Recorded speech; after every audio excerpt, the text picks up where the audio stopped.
There are those who can spend years without seeing someone and still recognize them immediately in a crowd.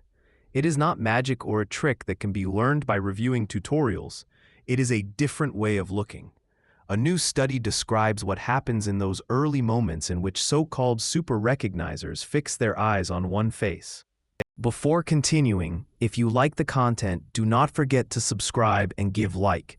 This helps us to continue creating more interesting videos on science and technology. Your support is fundamental. The study starts with a simple question.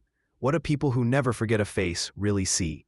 Researchers worked with 37 super-recognizers and 68 people with normal skills using eye-tracking technology to capture millisecond to millisecond where they were looking. What was found is that his first contact with a face is already loaded with useful information. This shows that the difference begins long before the brain. It is born in the eyes. The way we look at it is crucial. To understand this process, the team reconstructed the exact image that reached the retina of each participant, thus obtaining thousands of instances of the type of information that each person collected without being aware. Comparing the quality of what each group saw, when researchers analyzed these images with artificial intelligence systems, they observed that the networks were more accurate when working with the information captured by the facial super-recognizers. Their attention was automatically directed to the most useful features of each face. One of the most striking findings is that it is not enough to observe more areas of the face. The important thing is to choose well.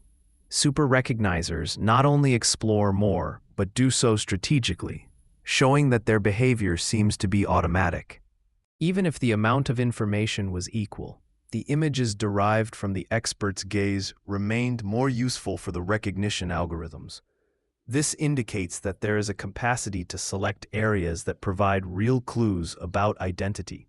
The interesting thing is that the most useful areas vary between people. Those who stand out in this ability distribute their eyes more widely, finding what details make each face unique. Recognizing someone depends on looking at what really changes. The team used neural networks specialized in facial recognition to evaluate the value of visual information. The information seen by the super-recognizers allowed these machines to perform better, showing that the difference in recognition is not limited to complex mental processes. The study also shows that super-recognizers do not process faces as a whole, but as a set of parts.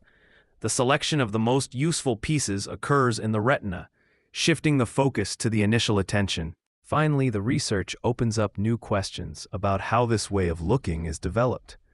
To better understand this ability will allow progress in cognitive science and technologies applied to safety, health, and accessibility.